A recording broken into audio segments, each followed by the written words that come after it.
Hello everyone, welcome back to my channel. আরও একটা নতুন ভিডিও নিয়ে আমি চলে এসেছি। আজকেও আমরা বেশ কিছু ইংরেজি সেন্টেন্স দেখে নেব এবং আমি ভালো করে সেগুলো ভেঙে ভেঙে তোমাদের বুঝিয়ে দেব। তো চলো বেশি কথা না বলে শুরু করা যাক। 1 নম্বর সেন্টেন্স, একদম first sentence. I will go tomorrow. I will go tomorrow. এর বাংলা অর্থ হলো আমি আগামীকাল যাব। আমি আগামীকাল যাব।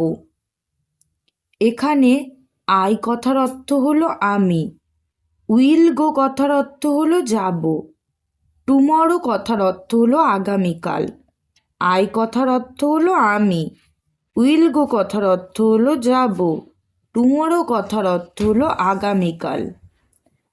আইটা এখানে সাবজেক্ট, উইল গোটা এখানে ভার্ব, আর টুমরোটা এখানে অবজেক্ট। তো একসাথে বললে হবে I will go tomorrow. I will go tomorrow. আমি আগামীকাল যাব। আমি আগামীকাল যাব। আচ্ছা, এখানে একটা কথা বলে রাখি, এখানে যেহেতু উইল গো আছে তো এটা ফিউচার টেন্সে রয়েছে, মানে ভবিষ্যৎকালে রয়েছে। উইল থাকলে বুঝতে হবে যে সেটা ভবিষ্যতে থাকে বা ভবিষ্যৎকালে রয়েছে ব্যাপারটা, তাই বলা হয়েছে আই উইল গো টুমরো। আমি আগামীকাল যাব। আচ্ছা, তারপরের সেন্টেন্স, গিভ মি সাম মানি। গিভ মি সাম মানি। গিভ মি সাম মানি। এর বাংলা অর্থ হলো আমাকে কিছু টাকা দাও। আমাকে কিছু টাকা দাও। এখানে গিভ কথার অর্থ হলো দাও, মি কথার অর্থ হলো আমাকে, সাম কথার অর্থ হলো কিছু, মানি কথার অর্থ হলো টাকা। গিভ কথার অর্থ হলো দাও, মি কথার অর্থ হলো আমাকে, সাম কথার অর্থ হলো কিছু, মানি কথার অর্থ হলো টাকা। গিফটটা এখানে ভার্ব আর মি সাম মানিটা হলো এখানে অবজেক্ট। গিফটটা এখানে ভার্ব, মি সাম মানিটা হলো এখানে অবজেক্ট। যেহেতু এটি একটি আদেশমূলক বাক্য যে আমাকে কিছু টাকা দাও, তো সেহেতু এখানে কোনো সাবজেক্ট নেই। যেহেতু এটি একটি আদেশমূলক বাক্য তাই কোনো সাবজেক্ট নেই। আদেশ, উপদেশ, অনুরোধ এই ধরনের বাক্যে কিন্তু সাবজেক্ট থাকে না। তো একসাথে বললে হবে গিভ মি সাম মানি। গিভ মি সাম মানি। আমাকে কিছু টাকা দাও। আমাকে কিছু টাকা দাও। আচ্ছা, তারপরে সেন্টেন্স, গো দেয়ার। গো দেয়ার। এর বাংলা অর্থ হলো সেখানে যাও। সেখানে যাও। গো দেয়ার। সেখানে যাও। এখানে গো কথার অর্থ হলো যাও, দেয়ার কথার অর্থ হলো সেখানে। গো কথার অর্থ যাও, দেয়ার কথার অর্থ হলো সেখানে। গোটা হলো এখানে ভার্ব, দেয়ারটা হলো এখানে অবজেক্ট। গোটা হলো এখানে ভার্ব, দেয়ারটা হলো এখানে অবজেক্ট। আচ্ছা, এটিও একটি আদেশমূলক বাক্য হওয়ায় এটাতে কোনো সাবজেক্ট নেই। তো একসাথে বললে হবে গো দেয়ার। গো দেয়ার। সেখানে যাও। সেখানে যাও। আচ্ছা, তারপরের sentence, please drive slowly. Please drive slowly. এর বাংলা অর্থ হলো দয়া করে ধীরে গাড়ি চালাও। দয়া করে ধীরে গাড়ি চালাও। এখানে প্লিজ কথার অর্থ হলো দয়া করে, ড্রাইভ কথার অর্থ হলো গাড়ি চালাও, স্লোলি কথার অর্থ হলো ধীরেভাবে। প্লিজ কথার অর্থ হলো দয়া করে, ড্রাইভ কথার অর্থ হলো গাড়ি চালাও, স্লোলি কথার অর্থ হলো ধীরেভাবে বা ধীরভাবে। এখানে ড্রাইভটা ভার্ব আর স্লোলিটা হলো অবজেক্ট। ড্রাইভটা ভার্ব, স্লোলিটা হলো অবজেক্ট। তো একসাথে বললে হবে please drive slowly, please drive slowly, please drive slowly. দয়া করে ধীরে গাড়ি চালাও, দয়া করে ধীরেভাবে গাড়ি চালাও। আচ্ছা, তারপরের সেন্টেন্স হলো she was busy in her work, she was busy in her work. এর বাংলা অর্থ হলো সে তার কাজে ব্যস্ত ছিল, সে তার কাজে ব্যস্ত ছিল।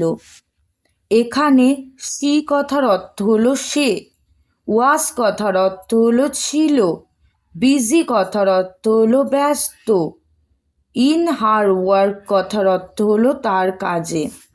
শি কথার অর্থ হলো সে, ওয়াজ কথার অর্থ হলো ছিল, বিজি কথার অর্থ হলো ব্যস্ত, ইন হার ওয়ার্ক কথার অর্থ হলো তার কাজে। সিটা এখানে সাবজেক্ট, ওয়াজটা এখানে ভার্ব, ইন হার ওয়ার্কটা হলো এখানে অবজেক্ট। তো একসাথে বললে হবে she was busy in her work, she was busy in her work, she was busy in her work. সে তার কাজে ব্যস্ত ছিল, সে তার কাজে ব্যস্ত ছিল।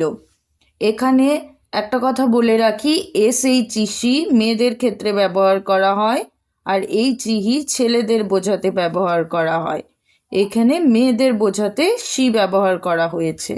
আচ্ছা, আর একটা বিষয়, WAS ওয়াজটা এখানে কিন্তু অতীতকাল বোঝানো হয়েছে, তাই ইউজ করা হয়েছে, অর্থাৎ পাস্ট টেন্স বোঝাতে ওয়াজের ইউজ হয়েছে। ছিল অর্থাৎ অতীতকাল, পাস্ট টেন্স।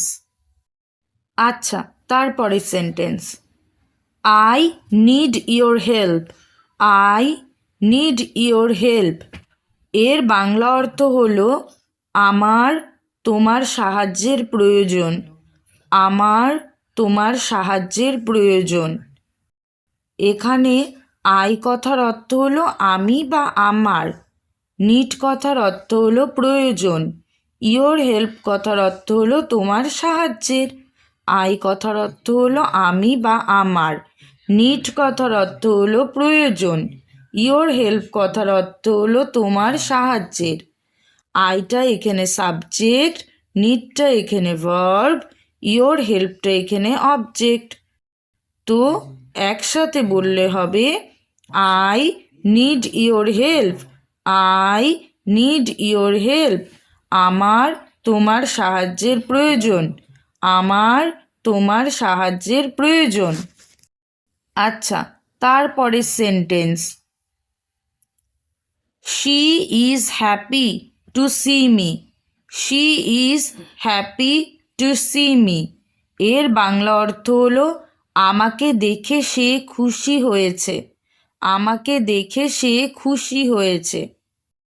এখানে শি কথার অর্থ সে, ইজ কথার অর্থ হয়, হ্যাপি কথার অর্থ হলো খুশি, টু সি মি মানে আমাকে দেখে।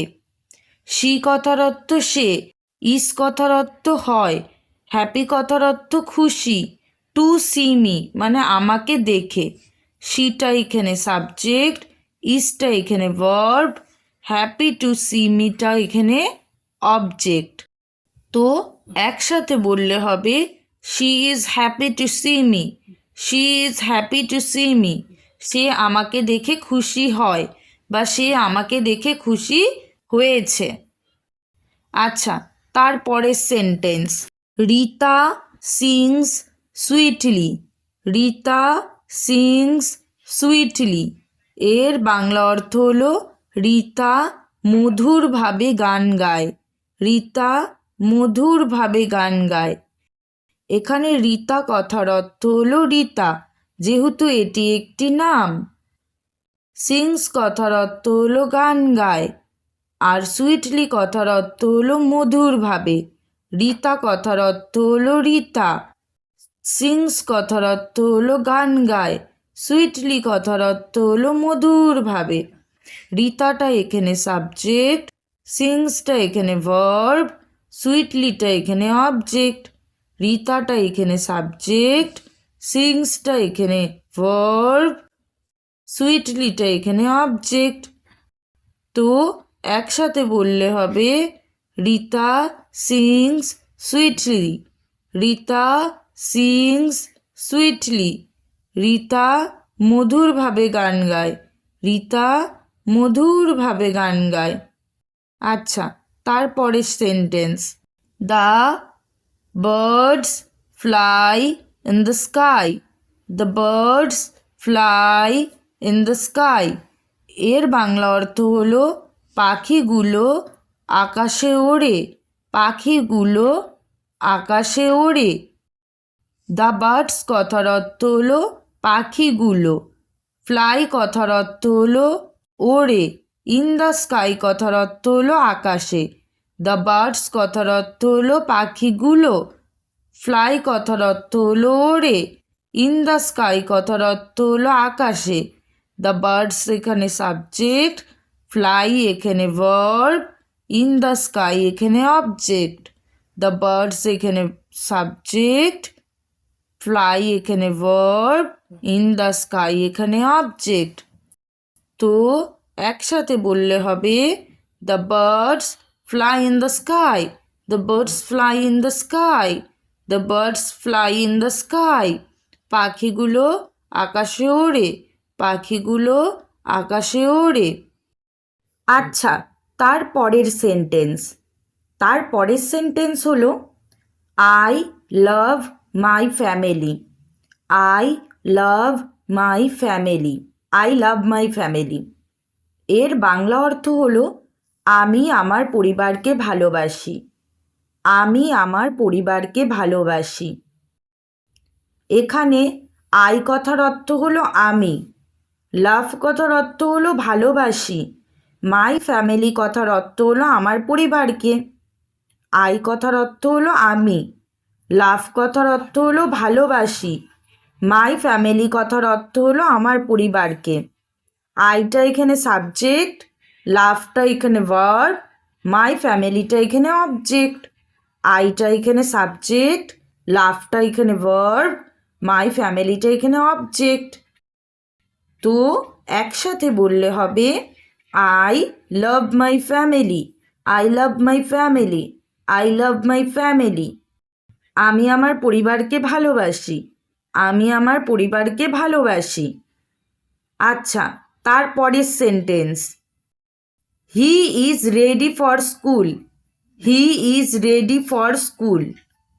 এর বাংলা অর্থ হলো সে হয় বিদ্যালয়ের জন্য প্রস্তুত। সে হয় বিদ্যালয়ের জন্য প্রস্তুত। এখানে হি কথার অর্থ হলো সে। ইজ কথার অর্থ হলো হয়। রেডি কথার অর্থ হলো প্রস্তুত। ফর স্কুল কথার অর্থ হলো বিদ্যালয়ের জন্য। হি কথার অর্থ হলো সে। ইজ কথার অর্থ হলো হয়। রেডি কথার অর্থ হলো প্রস্তুত। ফর স্কুল কথার অর্থ হলো বিদ্যালয়ের জন্য।